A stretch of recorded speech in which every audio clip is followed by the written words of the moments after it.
International flight operations of Indian airlines such as Air India, IndiGo, and others have taken a direct hit after Pakistan decided to close its airspace to Indian carriers amid rising tensions between the two countries following the Pahalgam terror attack.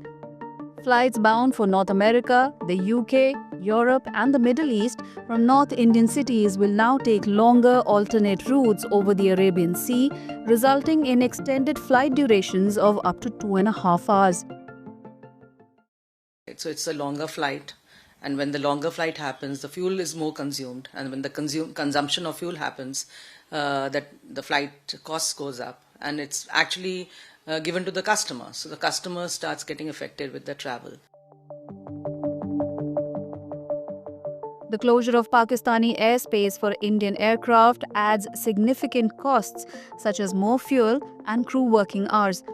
According to aviation experts, this is likely to impact passengers as airfares are likely to rise by 8 to 12% in the short term. In addition, there could be longer layovers for westbound flights, though it is unclear how many flights will actually be affected due to the closure of the Pakistan airspace for Indian flights. I think close to 400 to 500 flights westbound might be affected, because eastbound flights will not be affected, and I said certain flights, so maybe people will divert, or flights from Bombay will come to Delhi first and then go to Europe. So I think it's too early to say how many exactly flights will be affected, but I'm sure some flights are definitely going to be affected. Notably, the Chicago Convention provided for the sovereignty of airspace above the territory of each state. The convention governs the freedom of states to operate air transport flights across, into, and within the airspace of other states.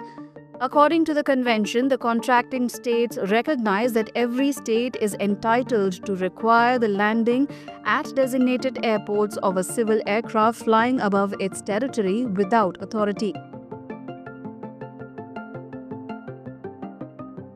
It is a problem, but it has to be dealt with in a more innovative way, so that the other side also feels that whatever measures they have taken, which is against the conventions, the Chicago Convention, wherein it is very clearly written in the Article 9 that the airspace above a nation is their sovereign territory, but they cannot discriminate between the airlines. If they want to close an airspace, they can close an airspace because of emergency or any eventuality, but they cannot single out one particular registration or airlines or country.